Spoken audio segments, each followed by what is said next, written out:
Halo Sobat Baca, apa kabarmu hari ini? Di kesempatan kali ini saya akan merangkum sebuah film yang berjudul Black Adam. Sebelum kita mulai ceritanya, lebih baik siapkan kopimu, dan pasang headsetmu. Dan kita mulai, berlatar pada tahun 2600 sebelum Masehi. Ada sebuah kota bernama Kahndaq, yang digadang-gadang sebagai kota maju dan berkembang pesat.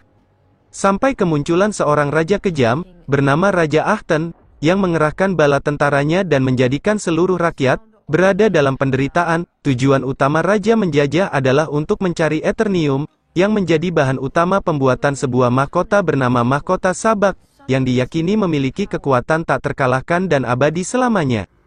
Dari semua rakyat Kahndaq yang pasrah menerima penindasan, ada satu anak bernama Hurut, Gapakece, yang memiliki harapan besar untuk menumpas kebatilan. Di mana Raja Ahten mengetahui hal itu pun langsung mengambil tindakan dengan memenggalnya tepat di hadapan seluruh rakyat, tetapi diselamatkan oleh tetua para dewa, yang menganggap jika Hurut adalah orang yang tepat untuk menerima kekuatan para dewa, di mana Hurut akan menjadi sang jagoan, yang dijuluki dengan nama Tet Adam, yang memiliki kekuatan setara dewa yang mampu meruntuhkan kekuasaan Raja Ahten.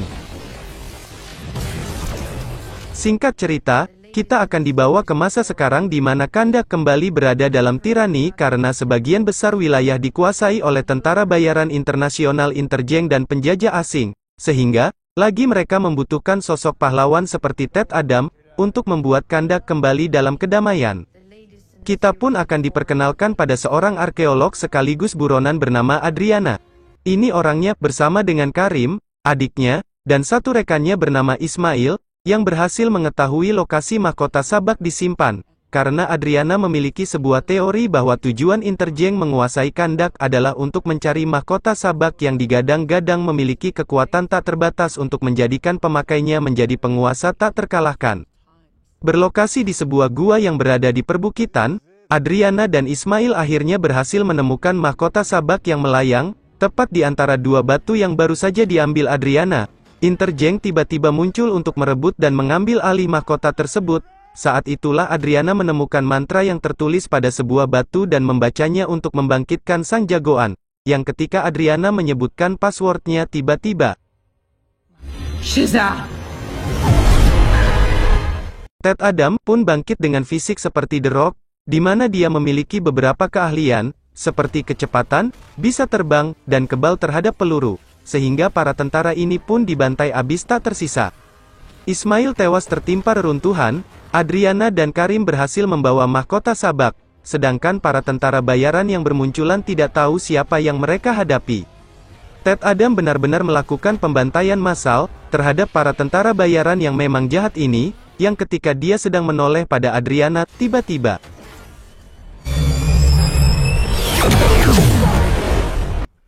disinilah kita akan diberitahu bahwa sama seperti Superman, sekuat-kuat ciptaan Tuhan pasti mempunyai kelemahan. Superman lemah terhadap batu kryptonite sedangkan Black Adam lemah terhadap Eternium, yang merupakan unsur utama pembuatan mahkota Sabak, sehingga perutnya pun sedikit terluka akibat ledakan barusan. Sementara Tet Adam dibawa ke rumah Adriana. Kita akan beralih ke tempat lain, yaitu markas perkumpulan Superhuman, atau manusia yang dianggap super, tidak pakai mi. Di mana kelompok ini menamai diri mereka sebagai Justice Society atau masyarakat keadilan.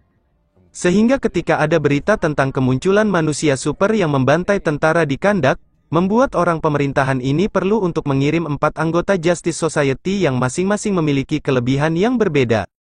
Kembali ke Tet Adam yang baru bangun bobo alias siuman, di situ ada Amon, anak kandung Adriana, yang sudah tidak punya bapak, di mana mereka semua akan dibuat geleng kepala dengan sikap dan pergerakan Tet Adam yang seenak jidat berjalan menghancurkan dinding rumah orang.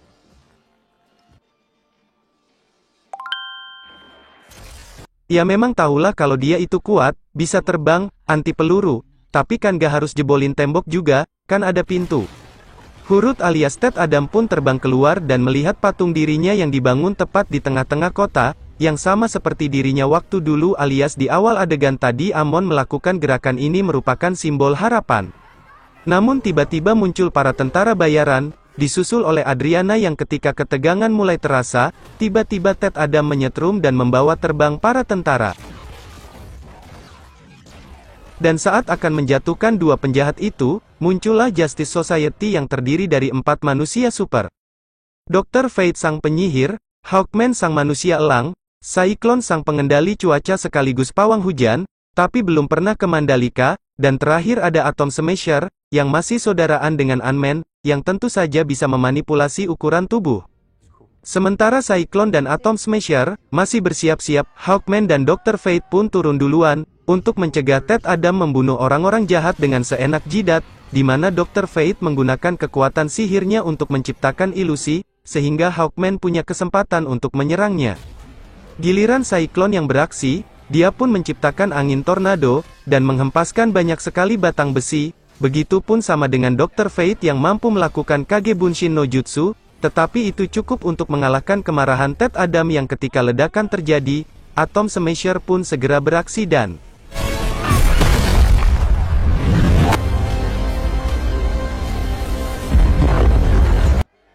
ketika diteriaki seorang pahlawan, Ted Adam seperti tidak terima dan pergi ke reruntuhan istana Raja Ahten.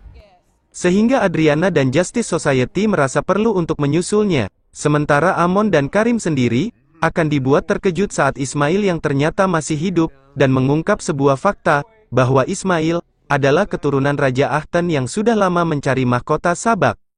Karena mahkotanya tidak ditemukan, Ismail pun memutuskan untuk menculik Amon, di mana Ted Adam dan Justice Society akhirnya berdamai, dan bekerja sama untuk menyelamatkan Amon yang dibawa menggunakan motor terbang.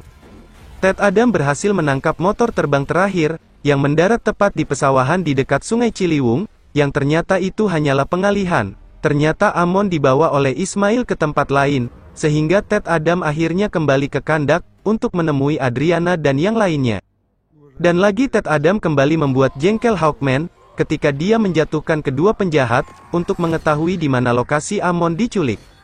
Sehingga terjadilah perkelahian kecil di antara keduanya, yang justru secara tak sengaja menemukan mahkota sabak, yang Amon sembunyikan di kamarnya. Mereka langsung berangkat menuju tambang tempat Amon diculik, yang mana terjadi sedikit perdebatan, ketika Adriana ingin menyerahkan mahkota sabak, asalkan bisa menyelamatkan nyawa Amon anaknya.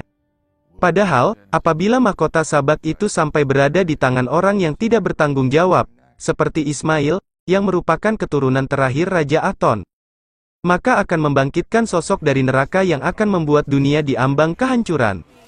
Karena tambang tersebut merupakan milik Interjeng, yang dijaga ketat oleh para penjaga yang memiliki teknologi tinggi, Hawkman pun menyusun rencana, agar bisa masuk dengan memberikan tugas, untuk masing-masing pahlawan yang ada.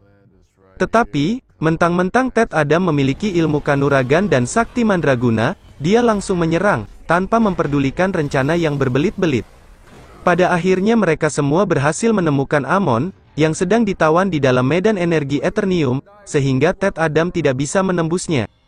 Pada akhirnya mereka harus merelakan mahkota sabak dan diserahkan yang ketika Ismail sudah mendapatkannya, dan menarik pelatuknya.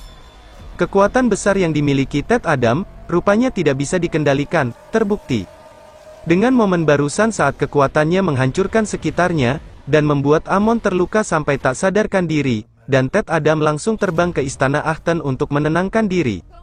Perbincangan mendalam pun terjadi ketika Hawkman menyusulnya, di mana fakta sebenarnya akan terungkap, ketika Ted Adam yang kita lihat saat ini bukanlah Hurut, melainkan ayahnya, yang ternyata, pada hari di mana Hurut diselamatkan dari pemenggalan, memang dialah yang dipilih oleh para tetua dewa, untuk mendapatkan kekuatan Shazam dan menjadi sang jagoan. Namun setelah popularitas Hurut menyebar ke seluruh penjuru Kandak, Raja Ahten memerintahkan prajurit untuk membantai ibu dan ayahnya, sehingga Hurut menyerahkan kekuatan Shazam kepada sang ayah, yang saat ini menjadi Ted Adam yang kita lihat dan kita kenal. Ted Adam yang dipenuhi kebencian dan kemurkaan pun tidak bisa mengendalikan kekuatannya yang berdampak pada banyaknya rakyat Kandak yang menjadi korban jiwa, sehingga para tetua dewa mengurung Ted Adam, selama ribuan tahun, sampai Adriana tak sengaja membangkitkannya. Patung yang kita lihat saat ini bukanlah patung dirinya, melainkan patung Hurut putra tercintanya, yang dengan fakta bahwa kekuatan yang dimilikinya, yang menimbulkan kehancuran, Ted Adam pun memutuskan untuk menyerah, dan akan dibawa ke fasilitas rahasia pemerintah, untuk dikurung selamanya. Berlokasi di bawah air di sebuah tempat rahasia, Ted Adam akan ditidurkan tanpa bisa mengatakan password, untuk melakukan transformasi. Yaitu, Shazam tanpa mereka sadari, jika kematian Ismail adalah suatu hal yang disengaja, karena kematian akibat kekuatan Ted Adam, jiwa Ismail dikirim ke tempat khusus di neraka, untuk bertemu langsung dengan salah satu penghuni neraka, yang punya izin untuk memberikan kekuatan iblis, asalkan Ismail mengatakan satu kata yaitu, Sabak. Dan Sabak pun bangkit untuk menguasai dunia seperti mengendalikan perekonomian, mengatur ulang jadwal Piala Dunia, menjadi pemimpin rapat PBB, menguasai Twitter, menjadi admin micet, dan lain-lain. Sehingga Justice Society langsung beraksi untuk mencegah hal itu terjadi. Karena kekuatan Sabak terlalu besar, 4 manusia super ini pun tak sanggup untuk mencegahnya, yang ketika dia akan duduk di singgasana leluhurnya. Dr. Fate langsung menciptakan semacam kubah, supaya Hawkman, Cyclone, dan Atom Smasher, tidak bisa masuk, karena ternyata sudah lama sekali memiliki vision atau penglihatan jika Hawkman akan mati, dalam pertarungannya melawan Sabak, sehingga beliau memilih untuk mengorbankan dirinya, demi nyawa sahabat tercintanya. Sebagai manusia yang mengandalkan kekuatannya hanya dari helm sihir, Dr. Fate, jelas tidak sebanding dengan Sabak, namun dia tahu betul, siapa orang yang bisa mengalahkannya itu. Siapa lagi kalau bukan Ted Adam, yang dengan kekuatan pikirannya, Dr. Fate membangunkan Ted Adam dan membuat dia mengatakan passwordnya. Shazam.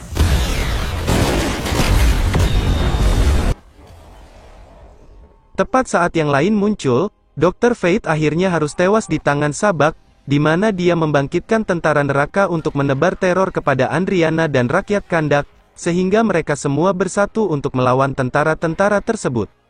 Saat Hawkman nyaris mati, muncullah Ted Adam yang langsung membogemnya. Yang dari sini terjadilah pertarungan CGI tingkat tinggi, dengan visual luar biasa yang memanjakan mata.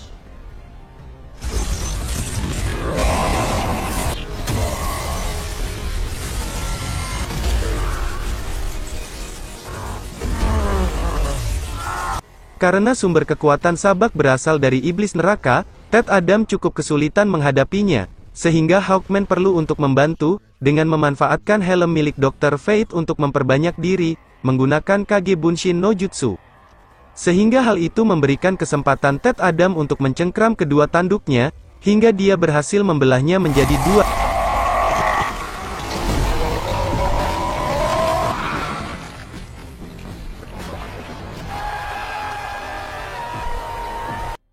Setelah semua selesai, Ted Adam merasa jika namanya atau nama tersebut sudah ketinggalan zaman, sehingga dia memutuskan untuk mengganti namanya dengan Mas Adam, Black Adam, dan film pun selesai.